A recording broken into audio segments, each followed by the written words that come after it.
Welcome students, class 10 এর third unit last chapter, poem The Snail. আজকে আমরা এই কবিতাটা একটু পড়বার চেষ্টা করব এবং এই কবিতার সাথে আমাদের সিলেবাসটা আমরা আজকে কমপ্লিট করব। তাহলে চলো আমরা লেসন 8 দ্য স্নেল এইটা আজকে পড়া শুরু করি। কবির নাম উইলিয়াম কুপার। কবিতাটা লাইন বাই লাইন অবশ্যই বোঝাবো। তার আগে আমি কবির সম্বন্ধে দুটো লাইন এবং কবিতাটার মূল বিষয়বস্তু তোমাদের একটু সংক্ষেপে বলবার চেষ্টা করছি। উইলিয়াম কুপার 18th সেঞ্চুরির একজন বিখ্যাত কবি এবং উইলিয়াম কুপারকে আমরা প্রধানত নেচার পোয়েট বলে জানি, অর্থাৎ তার অধিকাংশ কবিতাতেই কাব্য সৃষ্টিতেই আমরা প্রকৃতির একটা বড় ভূমিকা দেখতে পাই। তার অধিকাংশ কবিতার মূল বিষয়বস্তুই প্রাকৃতিক পরিবেশ বা প্রকৃতির বিভিন্ন ক্ষুদ্রাতি ক্ষুদ্র জিনিস খুব সুন্দরভাবে তার কাব্য সৃষ্টিতে ফুটে ওঠে। এবং আরেকটা বিশেষ দিক তার রচনা শৈলীর, যে সাধারণ মানুষের দৈনন্দিন জীবনের খুব সাধারণ ঘটনাকে তিনি অনায়াসেই তার কবিতার বিষয়বস্তু করেছেন বহু ক্ষেত্রে। ঠিক আমাদের আলোচ্য কবিতা দ্য স্নেল, তোমরা টাইটেলটা শুনেই বুঝতে পারছো যে আমরা কবিতায় একটি শামুকের সম্বন্ধে পড়তে চলেছি। ঠিক সেইভাবেই বিভিন্ন প্রাকৃতিক জীব বা বস্তু বা মানুষের দৈনন্দিন সাধারণ মানুষের দৈনন্দিন জীবনের বিভিন্ন অনুভূতি বা ঘটনা বারবার কুপারের কবিতায় বিষয়বস্তু হয়ে ফিরে এসেছে। এবারে আসি আমাদের আজকের যে কবিতা দ্য স্নেল সেই প্রসঙ্গে। এই কবিতাতে কবি আমাদের একটি শামুকের পৃথিবীতে বা একটি শামুকের নিজস্ব জগৎ সেইখানে নিয়ে যাচ্ছেন এবং কবির দৃষ্টিতে আমরা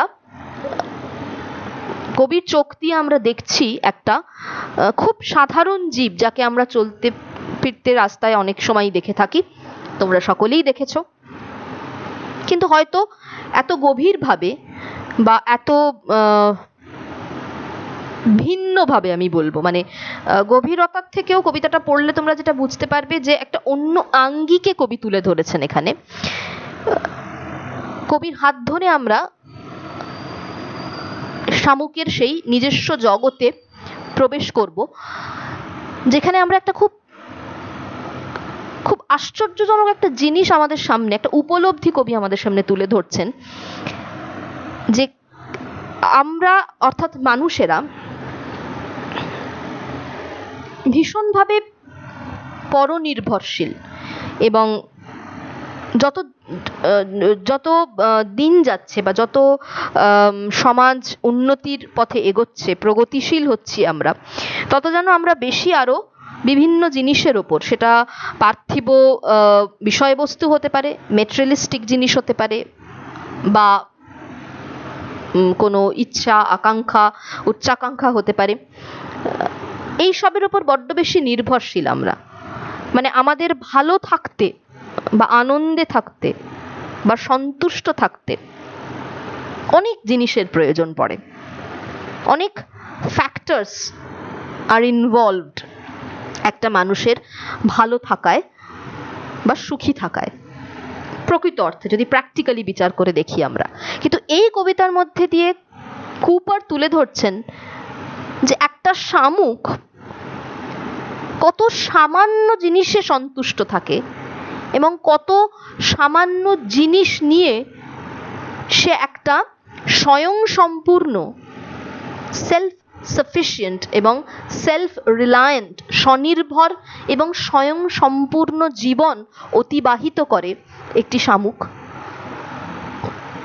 এবং শামুকের জীবনটা এই কবিতায় কবি তুলে ধরছেন একটা অনাড়ম্বর জীবনের প্রতীক, একটা নির্জন অনাড়ম্বর জীবনের প্রতীক, যেখান থেকে মানুষ হিসেবে আমরা শিক্ষা নিতে পারি যে কিভাবে খুব অল্প জিনিসেও আমরা সন্তুষ্ট থাকতে পারি যদি আমরা স্বনির্ভর হই, যদি আমরা স্বয়ং সম্পূর্ণ হই, যদি আমরা আমাদের নিজেদের অস্তিত্ব সম্বন্ধে সচেতন হই এবং আমাদের অস্তিত্ব সম্বন্ধে যদি আমরা সন্তুষ্ট থাকি, আমরা যেরকম সেরকম ভাবে যদি নিজেদেরকে গ্রহণ করে নিতে পারি এবং যদি সন্তুষ্ট থাকতে পারি, তাহলে এই শামুকের মতো একটা মানুষের জীবনও কিন্তু অত্যন্ত সন্তুষ্টির হতে পারে, সেখানে কোনো অসন্তোষ থাকে না। কিন্তু যেহেতু আমরা ক্রমান্বয়ে বা সব সময় বাইরের জিনিসের উপর নির্ভর করি নিজেদেরকে সুখী করার জন্য, আজকে টিভিতে যে অ্যাডটা দেখছি ওই পার্টিকুলার মোবাইলটা পেলেই আমি খুব খুশি হব, কি ওই পার্টিকুলার শাড়িটা পেলেই আমি খুশি হব, কি এই ধরনের পার্টিকুলার গাড়িটা থাকলেই আমি খুশি হব। তার মানে কি আমি পার্থিব বস্তু বা বহির জগতের কোনো একটা জিনিসের ওপর নির্ভর করছি নিজেকে সুখী করার জন্য, নিজেকে সন্তুষ্ট করার জন্য। তার মানে আমি আমার বর্তমান পরিস্থিতিতে সন্তুষ্ট নই। এই মানসিক পরিস্থিতি বা এই মানসিকতা থেকে যদি আমরা বেরিয়ে আসতে পারি এবং যদি শামুকের মতো নিজের যতটুকু আছে ততটুকুতেই স্বয়ং সম্পূর্ণ স্বনির্ভর এবং একটি সন্তুষ্টির জীবন কাটাতে পারি, তাহলে জীবনে কোনো ক্ষোভ, কোনো অসন্তোষ থাকে না। এবং সেটা করা কত সহজ, একটা শামুক কি করে সেটা করছে, সেটাই এই কবিতার মূল বিষয়বস্তু। তাহলে চলো এবার আমরা লাইন বাই লাইন একটু কবিতাটা পড়ে নিই। To grass or leaf or fruit or wall, the snail sticks close, nor fears to fall, as if he grew there, house and all together. প্রথম স্ট্যানজায় কবি শামুকের সব থেকে এভিডেন্ট একটা নেচার, একটা ক্যারেক্টারিস্টিক সম্বন্ধে লিখছেন। শামুকের সহজাত প্রবৃত্তি যে সে খুব সহজেই প্রকৃতির বিভিন্ন বস্তুর ওপরে আটকে যেতে পারে বা নিজেকে আটকে নিতে পারে। কোন কোন জিনিসের ওপর? টু গ্রাস ঘাস, অর লিফ গাছের পাতা, অর ফ্রুট অর ওয়াল গাছের ফল অথবা কোনো দেওয়াল। এবার তোমরা যদি একটু ভাববার চেষ্টা করো যে এই ধরনের জায়গাতেই কিন্তু আমরা সচরাচর শামুককে দেখে থাকি আটকে আছে, গাছের পাতায়, ফলে, কোনো দেওয়ালে কিংবা ঘাসের ডগায় আমরা একটা শামুককে আটকে থাকতে দেখি। The snail sticks close, প্রচণ্ড শক্ত করে আটকে ধরে থাকে সেই ঘাসের ডগাতে কিংবা দেওয়ালে কিংবা ফলের গায়ে। Nor fears to fall, fears মানে ভয় পাওয়া, এবং সে পড়ে যেতে ভয় পায় না, মানে পড়ে যাওয়ার ভয় সে পায় না। সে এতটাই শক্ত করে ধরে থাকতে পারে, সেই ক্ষমতা তার আছে যে পড়ে যাওয়ার ভয় সে পায় না। As if he grew there, house and all together, ভীষণ ইম্পর্টেন্ট সেন্টেন্স। As if মানে দেখে যেন মনে হয়, মানে যখন সে সেই ফলের গায়ে বা দেওয়ালে আটকে থাকে তখন সেটা দেখে মনে হয়, সেই দৃশ্যটা দেখে মনে হয় as if he grew there, মানে সেই শামুক যেন সেইখানেই বড় হয়েছে। house and all together, এই তৃতীয় লাইনে হাউস কথাটা ভীষণ ইম্পর্টেন্ট। এখানে কবি হাউস বলতে কি বুঝিয়েছেন? হাউস মানে আমরা জানি বাড়ি, যেখানে মানুষ বসবাস করে। এবার তোমরা যদি একটি শামুকের চেহারাকে কল্পনা করো, তাহলে শামুক নিজের সাথেই নিজের বাড়িটা নিয়েই চলে। তার মানে এখানে হাউস কথার অর্থ শামুকের যে খোলসটা বাইরের, কবি সেই খোলসটাকেই শামুকের বাড়ি হিসেবে চিহ্নিত করছেন। এবং এই লাইনটা ভীষণ important, house and all together কথার মানে হলো শামুক ধীরে ধীরে যেভাবে শামুকটা বড় হয়েছে তার বাইরের খোলসটাও কিন্তু বেড়েছে। তার মানে বাড়ির বাসিন্দা এবং বাড়ি একে অপরের সাথে এমনভাবে সম্পৃক্ত, এমনভাবে সংযুক্ত যে তারা দুজনে যেন একসাথে বড় হয়েছে। ঈশ্বরের এমনই অনবদ্য সৃষ্টি যে একটা শামুক যখন ছোট থাকছে তখন তার সেই খোলসটাও, বাইরের যে শেলটা, সেই শেলটাও কিন্তু ছোটই থাকছে, এবং শামুকটা যেমন ধীরে ধীরে বড় হতে থাকছে তার সেই খোলস বা শেলটাও কিন্তু বড় হচ্ছে, যেটাকে কবি হাউস বলে চিহ্নিত করছেন। হাউস অ্যান্ড অল টুগেদার মানে বাড়ি এবং বাড়ির ভিতরের শামুক দুজনে যেন একসাথেই একইভাবে বড় হয়েছে, মানে তাদের সত্তা একে অপরের সাথে এতটাই একাত্ম যে দেখলে মনে হয় তারা যেন একসাথেই বড় হয়েছে। তাহলে ফার্স্ট স্ট্যানজায় কবি আমাদের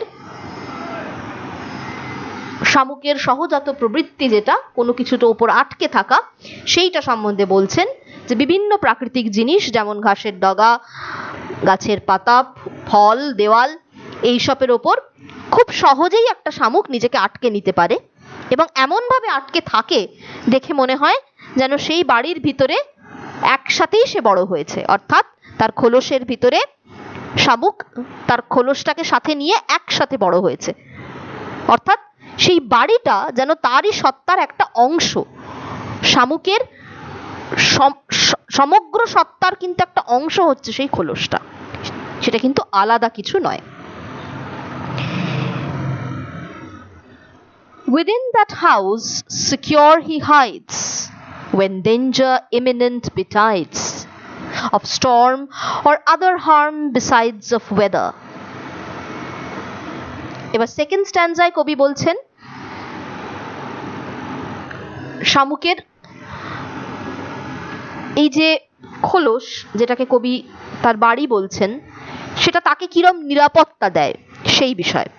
Within that house secure he hides, সেই বাড়ির মধ্যে অর্থাৎ সেই খোলসের মধ্যে শামুক একটি নিরাপদ আশ্রয় পায়।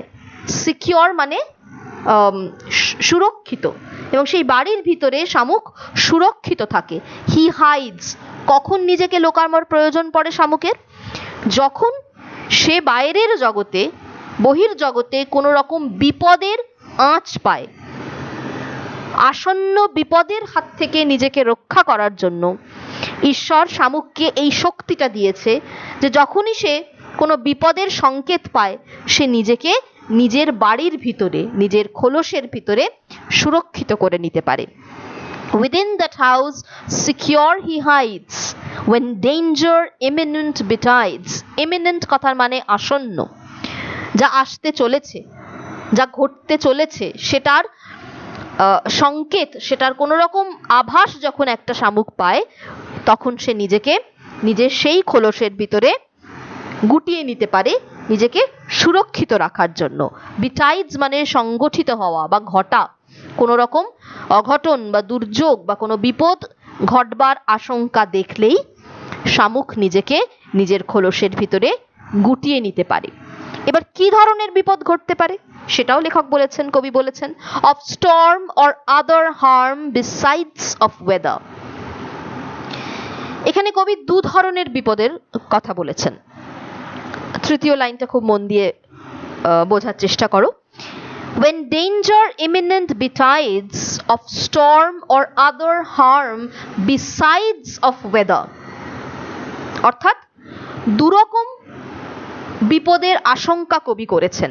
প্রথমটাই হচ্ছে স্টর্ম। স্টর্ম মানে ঝড়, কিন্তু এখানে শুধু ঝড়ের কথা কবি বলছেন না। এখানে স্টর্ম বলতে কবি সব রকমের প্রাকৃতিক দুর্যোগের কথা বলছেন।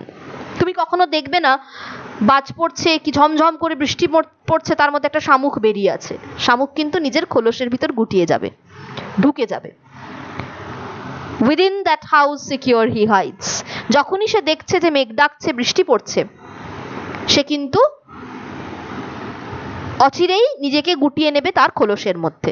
তার মানে ঈশ্বর তাকে এই অভাবনীয় ক্ষমতা দিয়েছেন যে কোনো রকম প্রাকৃতিক দুর্যোগ যদি সে আঁচ করতে পারে, আসন্ন প্রাকৃতিক দুর্যোগের হাত থেকে নিজেকে রক্ষা করার জন্য শামুক নিজের খোলসের ভিতরে আশ্রয় গ্রহণ করে। এই প্রাকৃতিক দুর্যোগ ছাড়া আরো অনেক রকমের বিপদ আসতে পারে। সেগুলো কি বিপদ? Or other harm besides of weather, অর্থাৎ আবহাওয়া জনিত, প্রাকৃতিক পরিবেশ বা আবহাওয়া জনিত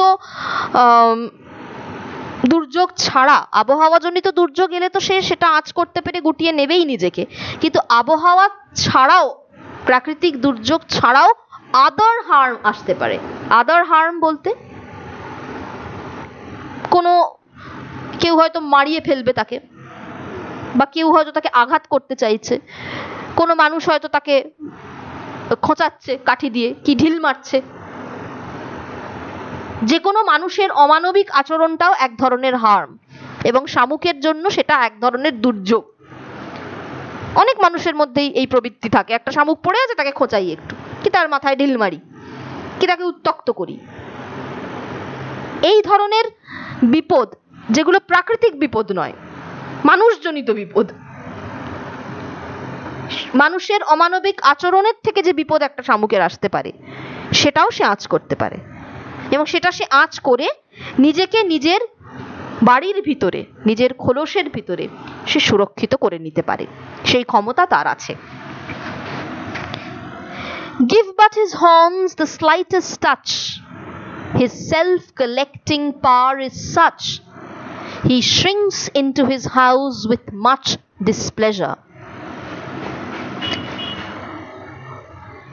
এখানে কবি শামুকের সেন্সিটিভ ক্ষমতার কথা বলছেন। সেন্সিটিভ মানে কি বলবো, শামুক অত্যন্ত সংবেদনশীল বলতে আমি বোঝাতে চাইছি যে খুব চট করে রিয়াক্ট করে, reaction time is very fast. সেইটার কথা কবি তৃতীয় স্ট্যান্জায় বলছেন। সেটা আমরা কি করে বুঝবো? Give but his horns the slightest touch. Horns বলতে আমরা সচরাচর শিং বোঝাই, কিন্তু শামুকের তো আর শিং থাকে না, এখানে সুর বলা হচ্ছে।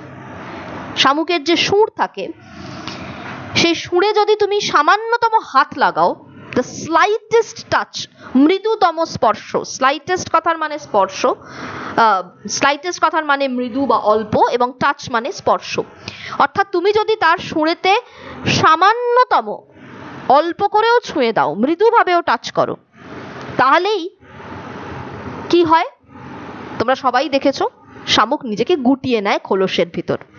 সেটাই কবি বলছেন, his self collecting power is such. এই সেলফ কালেক্টিং কথাটা ভীষণ ইম্পর্টেন্ট। সেলফ কালেক্টিং মানে, সেলফ মানে স্বীয়, নিজস্ব, স্বীয় ক্ষমতা। কালেক্টিং মানে গুটিয়ে নেওয়া। তাহলে নিজেকে গুটিয়ে নেওয়ার ক্ষমতাটা একটা শামুকের এতটাই প্রবল যে সে সঙ্গে সঙ্গে নিজেকে সংকুচিত করে নিতে পারে। হি শ্রিঙ্কস, শ্রিঙ্কস মানে সংকুচিত করা। He shrinks into his house with much displeasure. Displeasure মানে অসন্তোষ বা অপ্রসন্নতা, মানে সে অখুশি হয়। স্বাভাবিক। তাহলে এখান থেকে বোঝা যায় যে একটা শামুক কিন্তু নিজের খোলসের ভিতর থাকতে পছন্দ করে না, সে মুক্ত বাতাসে খোলসের বাইরে থাকতেই পছন্দ করে। কিন্তু যখন বহির্জগতে আবহাওয়াজনিত কোনো বিপদের আশঙ্কা দেখে তখন সে খোলসের ভিতর ঢুকে পড়ে, কিংবা আবহাওয়া ছাড়া অন্য কোনো রকম বিপদের আশঙ্কা যদি থাকে, যে কেউ তাকে তাড়া করেছে, কেউ তাকে মারিয়ে দেবে, কেউ তাকে আঘাত করবে, সেটা যখন সে বুঝতে পারে, সেই ঈশ্বর দত্ত ক্ষমতা তার আছে যে সে বুঝতে পারে কোনো বিপদ আসতে চলেছে, সেই আসন্ন বিপদের হাত থেকে নিজেকে বাঁচাতে সে নিজের খোলসের ভিতর ঢুকে যায়। এবং সে এতটাই সেন্সিটিভ যে তার সুরেতে যদি সামান্য হাতটুকুও কেউ রাখে, এখানে ফার্স্ট লাইনে একটা শব্দ আছে, খেয়াল করো, give but his horns. But মানে কিন্তু এখানে কিন্তু নয়, বাট মানে অনলি, মানে শুধু যদি তুমি তার সুরেতেও সামান্য হাত দাও, সে এতটাই সেন্সিটিভ, সে আসন্ন বিপদকে এত চট করে আঁচ করতে পারে যে তার সুরে সামান্য হাত ঠেকালেই তার স্বনির্ভরতাটা এত বেশি, বা নিজের অস্তিত্বকে সংকুচিত করবার ক্ষমতা তাকে ঈশ্বর এমন দিয়েছেন, সেটাকেই সেলফ কালেক্টিং পাওয়ার বলছে। নিজের সমস্ত অস্তিত্বটাকে গুটিয়ে সে সেই খোলসের ভিতরে সংকুচিত হয়ে যেতে পারে, এবং সেটা হতে সে যথেষ্ট অপ্রসন্ন হয়, অত্যন্ত অসন্তোষের সাথে সে নিজেকে গুটিয়ে নেয় নিজের খোলসের ভিতর। Wherever he dwells alone. Except himself his shackles none, well satisfied to be his own whole treasure. Wherever he dwells মানে বসবাস করা। যেখানেই শামুক থাকে সে একাই থাকে। এবং এই লাস্ট স্ট্যান্জাটা ভীষণ ইম্পর্টেন্ট, যদিও এটা মূল কবিতার কিন্তু এটা লাস্ট স্ট্যান্জা নয়। মূল যে কবিতার সেটি 6টি স্ট্যান্জার একটি কবিতা, এরপরে আরো 2টো স্ট্যান্জা আছে, কিন্তু তোমাদের টেক্সটে প্রথম 4টি স্ট্যান্জাই দেওয়া হয়েছে, তাই তোমাদের টেক্সটের এটাই লাস্ট স্ট্যান্জা। এবং এটি অত্যন্ত মিনিংফুল একটা স্ট্যান্জা, যে কবিতাটা বোঝানোর শুরুতে আমি যে মূল বিষয়বস্তুটা তোমাদেরকে বুঝিয়েছিলাম, যে কিভাবে নিজের যেটুকু আছে সেটুকু নিয়েই সন্তুষ্ট থাকা যায়। যদি একটা মানুষ নিজেকে নিজের মতন করে অ্যাকসেপ্ট করে নিতে পারে, তাহলে খুশি থাকতে, সন্তুষ্ট থাকতে খুব বেশি জিনিসের প্রয়োজন পড়ে না। সেই শিক্ষাটাই আমরা এই কবিতা থেকে এবং এই শামুকের কাছ থেকে শিখতে পারি। সেই মূল বক্তব্যটাই হচ্ছে এই লাস্ট স্ট্যান্জায় আছে। Wherever he dwells alone. একটা শামুক যেখানেই বসবাস করে সেখানে সে একাই বসবাস করে। সেই জন্যই আমি কবিতার শুরুতেই তোমাদের বলেছিলাম যে শামুক এই কবিতায় নির্জন জীবনের প্রতীক, নির্জন এবং অনাড়ম্বর জীবন, যেখানে খুব প্রচুর লোকজন মিলে একসাথে থাকা নেই, শামুক একাই বসবাস করে। Except himself has shackles none. Shackles কথার মানে ব্যক্তিগত সম্পত্তি বা পার্সোনাল বিলঙ্গিংস, নিজস্ব জিনিস। তোমাদের যদি কেউ জিজ্ঞেস করে তোমাদের ব্যক্তিগত সম্পত্তি কি, না তোমাদের জুতো, জামা, বইপত্র, মোবাইল, স্কুলের ব্যাগ, এগুলো তোমাদের নিজস্ব সম্পত্তি। ঠিক তেমনি প্রত্যেক মানুষের কিছু নিজস্ব বিলঙ্গিংস থাকে, নিজস্ব জিনিস, সে যেখানে যায় সেগুলোকে নিয়ে যায়। কিন্তু শামুকের ক্ষেত্রে কি আশ্চর্যজনক ব্যাপার, except himself has shackles none. নিজে ছাড়া তার নিজের আর কোনো আসবাবপত্র, বিষয় সম্পত্তি কিছুই নেই। একটা শামুকের জন্য তার ব্যক্তিগত সম্পত্তি হচ্ছে সে নিজেই, তাছাড়া তার নিজস্ব বলতে আর কিছুই নেই। Well satisfied to be his own whole treasure. Satisfied মানে সন্তুষ্ট, ওয়েল স্যাটিসফাইড মানে ভীষণ সন্তুষ্ট। একটি শামুক ভীষণ সন্তুষ্ট যে তার নিজেকে ছাড়া নিজের আর কিছুই নেই, এবং এই পরিস্থিতিটাতে তার কোনো ক্ষোভ নেই। সেই শামুক অত্যন্ত সন্তুষ্ট যে সে নিজেই নিজের একমাত্র সম্পদ। To be his own whole treasure, treasure মানে সম্পদ। তার এই একটা পিঠের ওপর নিজের বাড়ি, খোলস, আর সে নিজে। এই ছাড়া তার আর নিজস্ব সম্পত্তি বলতে, নিজস্ব বিলঙ্গিংস বলতে আর কিছুই নেই। এবং সেই পরিস্থিতিটাতে সে অত্যন্ত সন্তুষ্ট যে সে নিজেই নিজের একমাত্র সম্পদ। এবং এই বক্তব্যটা বা এই উপলব্ধিটাই হচ্ছে স্বনির্ভর জীবনের মূল কথা।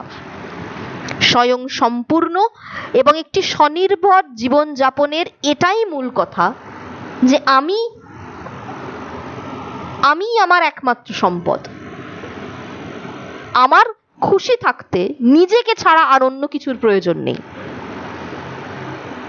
বিপদ, আসন্ন বিপদ থেকে নিজেকে রক্ষা করার জন্য আমার ভিতর সেই ক্ষমতা আছে যে আমি নিজের সমস্ত অস্তিত্বকে সংকুচিত করে এনে নিজের এই খোলসের ভিতরে গুটিয়ে নিতে পারি। এবং আমি আর আমার এই খোলস অবিচ্ছেদ্য। একটা শামুকের সামগ্রিক অস্তিত্বটা তার খোলসকে বাদ দিয়ে ভাবা যায় না। তাই সেলফ কালেক্টিং পাওয়ার কথার মানে নিজেকে, নিজের সমস্ত অস্তিত্বকে সংকুচিত করে নেওয়ার অপরিসীম ক্ষমতা একটি শামুকের আছে। তাই সে আসন্ন বিপদের হাত থেকে নিজেকে রক্ষা করতে পারে। Because of his self collecting power, because of his self reliant nature, যেহেতু সে স্বনির্ভর, যেহেতু সে তার আনন্দের জন্য সে আত্মনির্ভর, অন্য কিছুর ওপর নির্ভরশীল নয়, বাইরের কোনো পার্থিব বস্তুর ওপর তার সন্তুষ্ট হওয়া নির্ভর করে না। তাই সে well satisfied to be his only treasure. যেহেতু সে অন্য কোনো কিছুর ওপর নির্ভর করে না সন্তুষ্ট থাকার জন্য, তাই সে একটা খুব আনন্দের জীবন যাপন করতে পারে নিজেই নিজের একমাত্র সম্পদ হয়ে। তার আর অন্য কোনো সম্পদের, অন্য কোনো শ্যাটেলস বা পার্সোনাল বিলঙ্গিংস এর দরকার পড়ে না। জীবনে চলতে, নিজেকে সন্তুষ্ট রাখতে একটা শামুকের জন্য তার নিজের অস্তিত্বটাই যথেষ্ট। এবং তার অস্তিত্ব বলতে তার সেই সেলফ কালেক্টিং পাওয়ার, নিজের সমস্ত অস্তিত্বকে গুটিয়ে নিয়ে নিজের খোলসের ভিতরে সংরক্ষিত রাখা, সুরক্ষিত রাখার যে ক্ষমতা, সেই ক্ষমতাই তাকে আত্মনির্ভর করে, তাকে স্বয়ং সম্পূর্ণ করে। এবং যেহেতু সে আত্মনির্ভর, যেহেতু সে স্বয়ং সম্পূর্ণ, তাই সে একটা সন্তুষ্ট জীবন কাটাতে পারে। এবং যেখানে সে বসবাস করে সে একাই বসবাস করে, কোনো পার্থিব বস্তুর উপর সে নির্ভর করে না তার জীবন ধারণের জন্য বা সুখী থাকার জন্য। এবং সে ওয়েল স্যাটিসফাইড, পূর্ণভাবে সন্তুষ্ট, তার নিজের একমাত্র সম্পদ সে নিজেই, এবং এই উপলব্ধিতে সে যথেষ্ট সন্তুষ্ট। তাহলে এই মূল বিষয়বস্তুটা আমরা লাস্ট স্ট্যানজায় দেখছি। এবং এই কবিতা থেকে আমার মতে আমরা যারা এই কবিতা পড়ব বা পড়ছি, আমাদের জন্য এটাই গ্রহণীয়, এই শিক্ষাটাই গ্রহণযোগ্য যে প্রকৃত অর্থে বাঁচতে গেলে স্বনির্ভর এবং স্বয়ং সম্পূর্ণ, আত্মবিশ্বাসে পূর্ণ, আত্মনির্ভর হওয়াটা ভীষণ দরকার। প্রতি পদক্ষেপে যদি আমরা অন্য কোনো বস্তু বা অন্য কোনো ব্যক্তির উপর নির্ভর করে চলতে থাকি, তাহলে আমাদের সুখ, দুঃখ, আনন্দ, শান্তি, অশান্তি, অসন্তোষ সবকিছুই অন্য কোনো ফ্যাক্টরের উপর নির্ভরশীল হয়ে যাবে। আমরা আর সেগুলোকে নিয়ন্ত্রণ করতে পারবো না। তাই এই শামুকের চরিত্রের মাধ্যমে কবি উইলিয়াম কুপার আমাদের এই মূল কথাটাই বোঝাবার চেষ্টা করছেন যে প্রকৃতির কি অদ্ভুত সৃষ্টি। একটা সামান্য ছোট্ট জীব শামুক, সেও যদি এতটা আত্মনির্ভর হতে পারে যে সে নিজের বাড়ি নিজের ঘাড়ে করে নিয়ে চলছে, সে যেমন বড় হচ্ছে তার বাড়িও তার সাথে সাথেই, তার সত্তার সাথে সাথে সম্পৃক্ত হয়ে বড় হচ্ছে। তাদেরকে আলাদা করা যাচ্ছে না, তারা অবিচ্ছেদ্য। একটা শামুকের অস্তিত্ব কল্পনা করলে তার ওই খোলসটা সমেতই তাকে কল্পনা করি আমরা। সেটা এতটাই একে অপরের সাথে সম্পৃক্ত হয়ে আছে এবং সে এতটাই সেন্সিটিভ যে যে কোনো আসন্ন বিপদকে সে আঁচ করতে পারছে।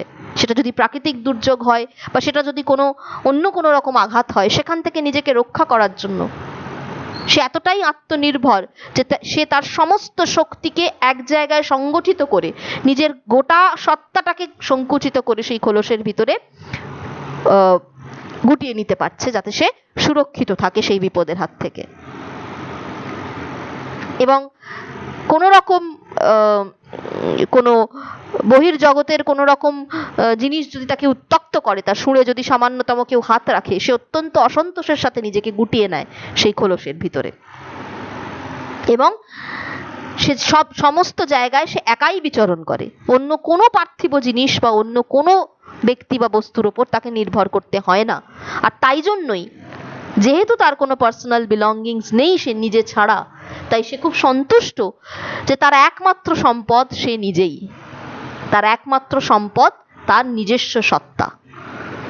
তাই সে একটি সুখী এবং সন্তোষময় জীবন কাটাতে পারে। আশা করি তোমাদের কবিতাটা একটু হলেও বোঝাতে পেরেছি। তোমাদের হোমওয়ার্ক রইল এক্সারসাইজ 1, 2 এবং 3। এই 3টে হোমওয়ার্ক তোমরা যেরকম ভাবে করে আমাকে পাঠাও, আমি পরে সেগুলো করে পিডিএফ আপলোড করে দেবো তোমাদের গ্রুপে। আশা করি কবিতাটা বুঝতে তোমাদের অসুবিধে হবে না। আর যদি কোনো রকম কোনো প্রশ্ন থাকে তোমরা অবশ্যই আমার সাথে যোগাযোগ করতে পারো। লেসন 8 দ্য স্নেল, এই কবিতাটা দিয়ে আমাদের সিলেবাস আমরা আজকে কমপ্লিট করলাম। Thank you.